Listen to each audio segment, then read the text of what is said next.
প্রধানমন্ত্রী সফরের আরো খবর জানাতে শ্রীমঙ্গল থেকে যুক্ত হচ্ছেন সহকর্মী মোহাম্মদ হোসাইন। হোসেন, প্রধানমন্ত্রী এখন কোথায় অবস্থান করছেন এবং তার সফর নিয়ে আজকে সারাদিনে কি কি কর্মসূচি রয়েছে একটু বিস্তারিত জানবো আপনার কাছে। আর তার আগমনে আসলে শ্রীমঙ্গলের জনগণ কতটা উচ্ছ্বসিত, রাজনৈতিক কর্মীরা কি বলছে জানবো।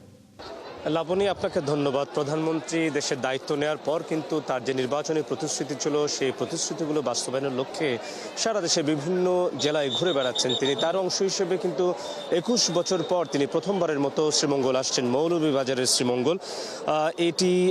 এই জেলায় তিনি প্রথমবার নির্বাচিত হওয়ার পর প্রথমবার আসছেন, ফলে এখানকার মানুষের মধ্যে ব্যাপক উচ্ছ্বাস আমরা লক্ষ্য করছি। আমরা এই শ্রীমঙ্গলে আসার পথে রাস্তার দুপাশে অজস্র মানুষ, অসংখ্য মানুষ আমরা দেখতে পেয়েছি যারা প্রধানমন্ত্রী তারেক রহমানকে এক নজর দেখবার জন্য এই ভিক্টোরিয়া উচ্চ বিদ্যালয় মাঠে আসছেন।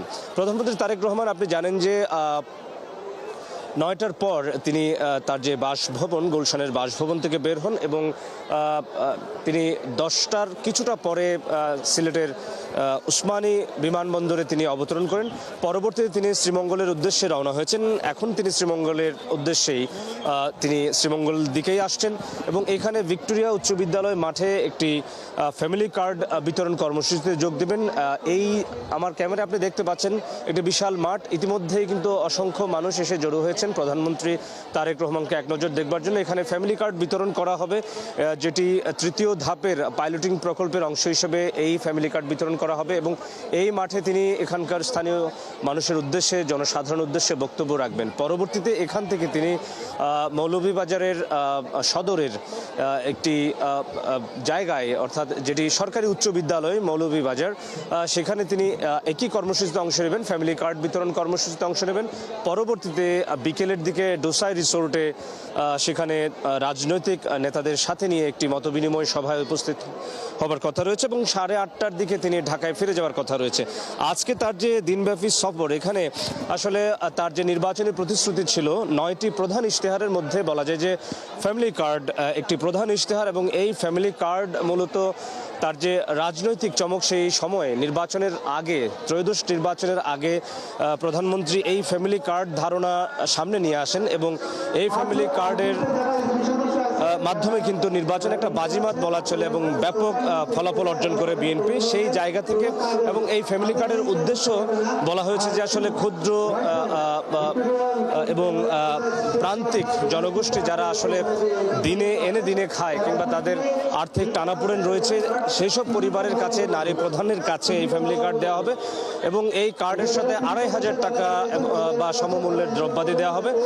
মূলত নারীর ক্ষমতায়ন এবং নারীর আর্থিক এবং সামাজিক নিরাপত্তা নিশ্চিত করতে কিন্তু এই ফ্যামিলি কার্ড দেয়া হচ্ছে এবং নির্বাচিত হওয়ার পরেই কিন্তু তিনি এই ফ্যামিলি কার্ড বিতরণ কর্মসূচি শুরু করেছেন এবং এখানকার মানুষের সাথে কথা বলে যেমনটা জেনেছি, আসলে প্রধানমন্ত্রী তারেক রহমানের প্রতি তারা ভীষণ রকমের আশ্বস্ত এবং ধারাবাহিকভাবে কিন্তু তারা প্রত্যাশা করছেন যে প্রধানমন্ত্রী তারেক রহমানের ফ্যামিলি কার্ড, কৃষক কার্ড, স্বাস্থ্য কার্ড কিংবা অপরাপর যে নির্বাচনী প্রতিশ্রুতি, সেই প্রতিশ্রুতিগুলো তিনি অক্ষর অক্ষরে বাস্তবায়ন করবেন, সেই প্রত্যাশা প্রধানমন্ত্রী তারেক রহমানের কাছে তারা রাখেন। তো লাবণী, এখনো পর্যন্ত প্রধানমন্ত্রীর পথেই আছেন। তিনি সমাবেশের মঞ্চে আসলে আমরা আপনার মাধ্যমে কি বার্তা রাখলেন প্রধানমন্ত্রী জানাতে পারবো।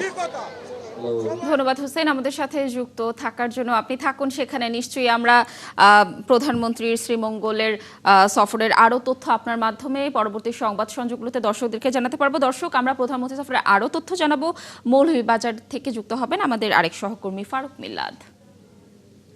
ফারুক, নিশ্চয়ই শুনতে পাচ্ছেন আমাকে। প্রধানমন্ত্রী ইতোমধ্যেই সিলেটে পৌঁছে গেছেন, তিনি সুনামগঞ্জের পথে রয়েছেন এবং আমরা যতদূর জানি যে তিনি আজ মৌলভীবাজারে যাবেন। সেখানে আজ কি কি কাজের উদ্বোধন করবেন এই বিষয়ে একটু জানবো এবং সমাবেশ স্থলের প্রস্তুতি আসলে কতটুকু সম্পন্ন হয়েছে, সেখানকার স্থানীয় জনগণ কি বলছে, তার আগমনকে নিয়ে জানবো বিস্তারিত।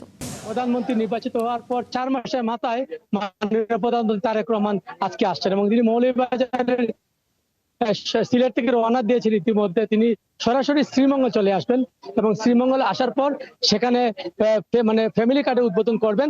মোট 155 জন ফ্যামিলি কার্ড পাবেন শ্রীমঙ্গলে একটি মির্জাপুর ইউনিয়নের।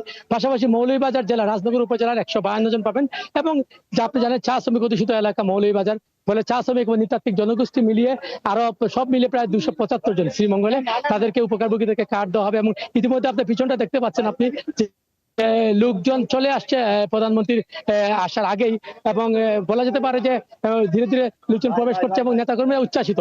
পাশাপাশি আপনাকে একটু জানিয়ে রাখি, সেটি হচ্ছে যে প্রধানমন্ত্রীর কাছে মূল যে দাবি, সেই দাবিটি হচ্ছে যে এখানে মৌলভীবাজার শমশেরনগর বিমানবন্দর আছে সেটি চালু করার দাবি আছে প্রধানমন্ত্রীর কাছে।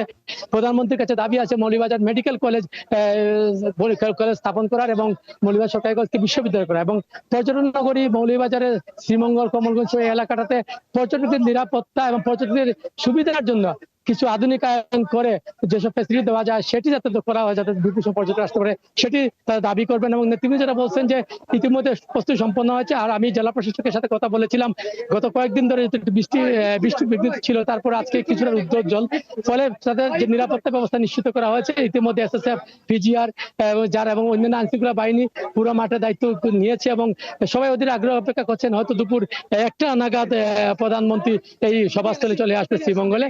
সেখানে বক্তব্য দেওয়ার পর ফ্যামিলি কার্ড বিতরণ করে চলে যান মৌলভীবাজারে এবং মৌলভীবাজারে ফ্যামিলি কার্ড বিতরণ করে তৃতীয় ধাপের এটি হচ্ছে পাইলট প্রকল্প। তারপর সেখানে সুধী সমাবেশ আছে, সেই সুধী সমাবেশে তিনি বক্তব্য রাখবেন। এবং নেতাকর্মী যেটা বলছেন যে প্রধানমন্ত্রী ঠিক নির্বাচিত হওয়ার আগে তিনি মৌলভীবাজার আইনপুরে এসেছিলেন, তখন তিনি বলেছিলেন ধানের শীষে ভোট দিলে যদি আমি প্রধানমন্ত্রী হই আমি মৌলভীবাজারে আসবো। নেতৃবৃন্দ যেটা বলছেন যে উনি কথা রেখেছে, ঠিক 4 মাসে প্রধানমন্ত্রী মৌলভীবাজারে আসছেন এবং এটা মৌলভীবাজারবাসী নিশ্চয়ই গর্বের বিষয়। পরে তারা অনেক প্রত্যাশা করছেন। আপনাকে একটু জানিয়ে রাখি, এখানে একটা বিষয় আছে, সেটি হচ্ছে আপনি জানেন যে প্রচুর যানজট হয় মৌলভীবাজার শ্রীমঙ্গল, ফলে একটি বাইপাস সড়ক দীর্ঘদিনের প্রত্যাশা ছিল এবং বিগত সময় সেগুলো হয়নি। সুজা বলা যেতে পারে যে প্রধানমন্ত্রীর কাছে চাওয়ার কোনো শেষ নেই জেলাবাসীর, তবে তিনি কতটুকু দিয়ে যাচ্ছেন সেটি হয়তো আমরা পরবর্তী প্রধানমন্ত্রী আসার বক্তব্যের পর হয়তো বলতে পারবো। মোটামুটি এই ছিল লাবণী মৌলভীবাজারে প্রধানমন্ত্রীর আগমনের সর্বশেষ। ধন্যবাদ মিলাদ আমাদের সাথে যুক্ত থাকার জন্য। আপনি থাকুন সেখানে, নিশ্চয়ই আমরা প্রধানমন্ত্রী মৌলভীবাজার সফরেরও বিভিন্ন তথ্য সারাদিন ব্যাপী আপনার মাধ্যমে দর্শকদেরকে জানানোর চেষ্টা করব।